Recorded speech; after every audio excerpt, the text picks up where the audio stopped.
Hey all, Tony Bing here. Hello and welcome to another in-depth review for Marvel Strike Force. Now, in tonight's video we will have a look at a character I've had quite a lot of requests for, and she's actually an incredible character, one of my favourites in the game. It's the awesome Quake.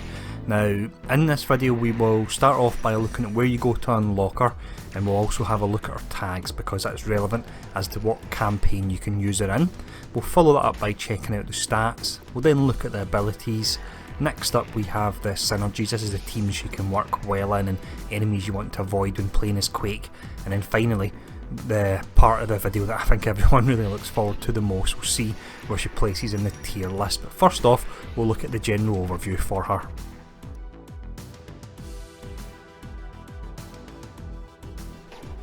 So with Quake then, she's a character that's seen quite a lot of changes since the game's launched in regards to how you actually farm her. Prior to the launch, she was nice and easy to farm and you could get her to 7-star nice and quick. Now at the moment the only way you can get shards for her is through arena, so you'll be looking at roughly 5 per day, but she is most definitely worth the effort.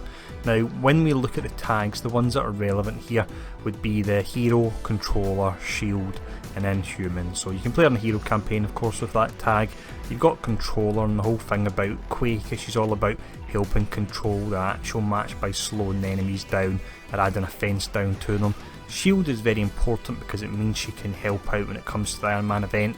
And then the inhuman tag is interesting in the respect that we don't have any others in the game at the moment, but it has been confirmed via data mining that Black Bolt is on the cards, and I'm sure other ones like Medusa and so on will come in time as well. But next up, what we'll do with that covered is we'll have a look at her stats.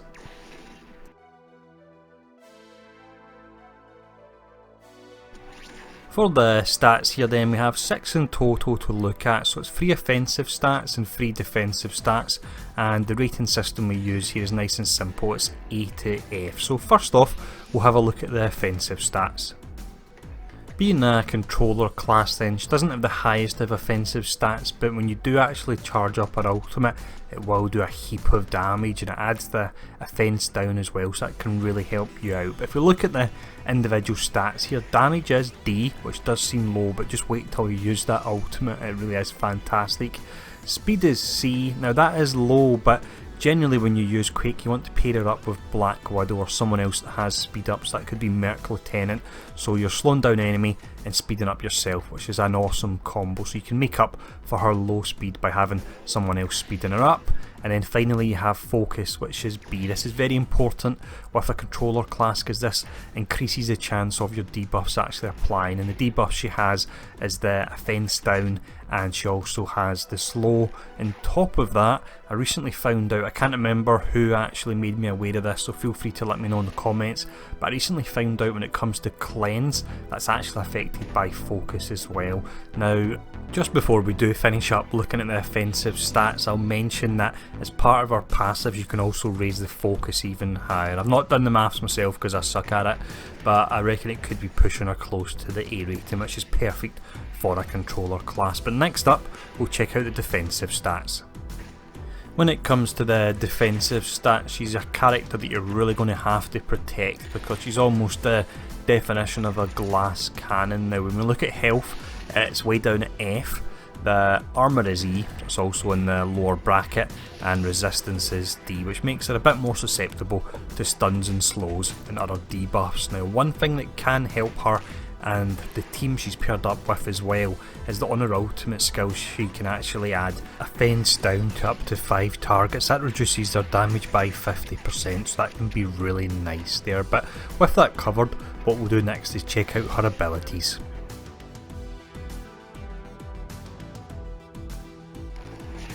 For the abilities then, we have 4 in total we'll look at. It's the basic, the special, the ultimate and also the passive. Now when I bring up the tooltip for each of these, I'll show off the skill when it's maxed out, but I will let you know if it's a skill that you want to max out or if you maybe want to leave it a couple of levels short because it's not worth the materials for the gains you actually see. Now for the passive, this is Secret Warrior, so she gains 20% extra focus, we mentioned that a moment ago when we were talking about the stats, and shield allies gain 5% damage inhuman allies gain 5% extra focus. Now this is something that potentially leave as far down as level 2 if you're running a little bit tight on the materials to upgrade this, because the reason being you'll lose a 5% to inhuman allies, but we don't have any other ones in the game at the moment, and you'll lose just 10% focus, but you'll keep the 5% extra damage for shield allies. So try it out. If you find your slow or your cleanse and so on aren't applying as often as you would like, then certainly upgrade it, but leave it at level 2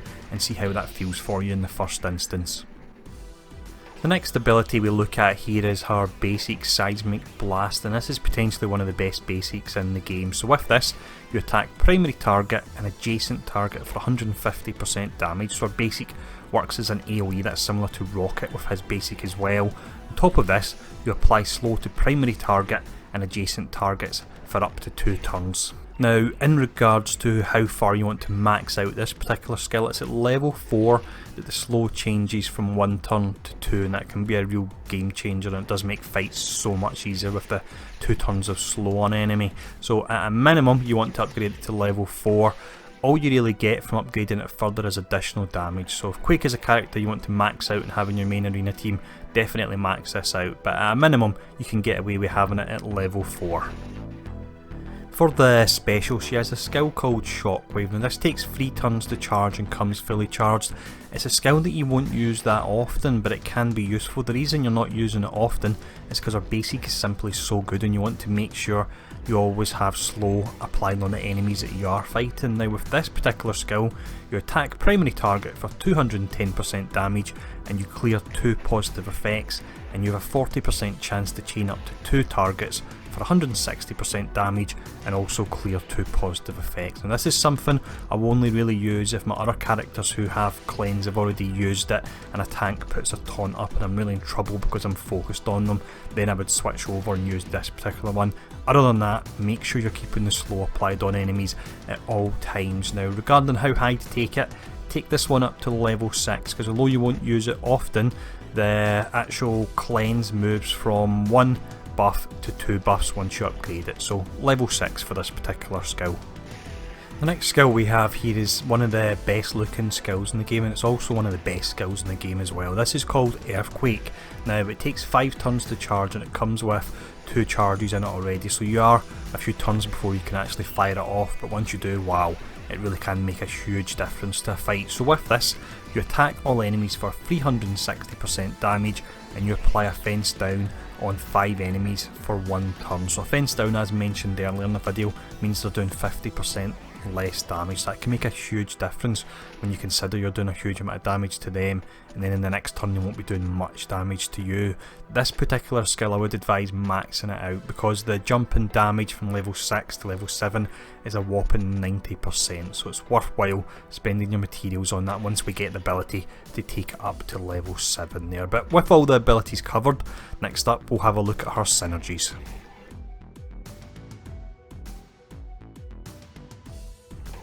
Synergy wise then, this really all comes down to protecting Quake and also feeding her with energy, and then finally the synergy between speed up and slow down as well. Now in regards to protecting her, you have Captain America, Luke Cage and Drax that can all do really well, particularly Drax because it has the taunt on his first turn. The reason Captain America and Luke Cage can be great with her is they can actually give energy to allies as well, so you get a chance of getting off that awesome ultimate even quicker.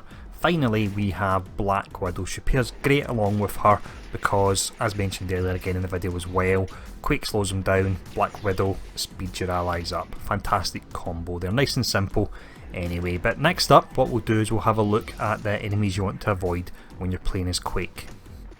When it comes to characters you want to avoid as Quake, she's really quite squishy, so damage dealers will give her a lot of problems and you'll generally find that she will be focused on first. I know whenever I see her in an opposite team I'll try and burn her down as quick as possible. Now particular ones that could prove problematic are ones that can act before a lot of the tanks in the game with the exception of Drax and his auto taunt of course, and that would include Gamora, Daredevil and Korath. Now the reason I'm mentioning them as well is they act quick, but they actually have really quite hard hitting moves on the first turn as well, so if you probably went up against the three of them and there was no Drax in the enemy team, I reckon you could get her down in the first turn. But what we'll do with all that covered anyway is we'll now have a look at the tier list.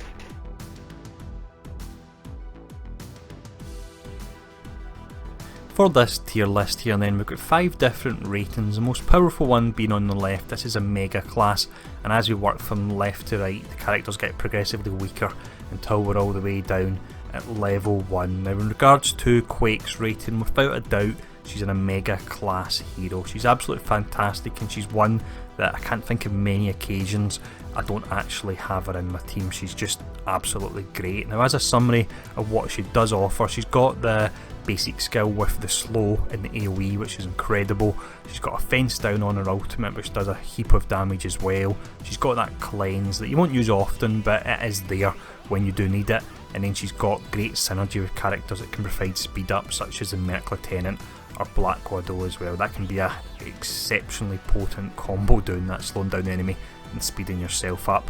Regarding her downsides, it's just simply the fact she can be a bit squishy, and if she's focused on she will get burnt down quickly, but if you're able to place tanks and use them correctly and keep her up, then you'll make a huge difference having her in our team. So fantastic hero, highly recommend get farming her as soon as possible. So nice easy video with that one. There was no having to go back and forth in regards to the placement or anything, and I do like that when doing this. This was simple. She was always going to be an Omega class hero. But that's another one done.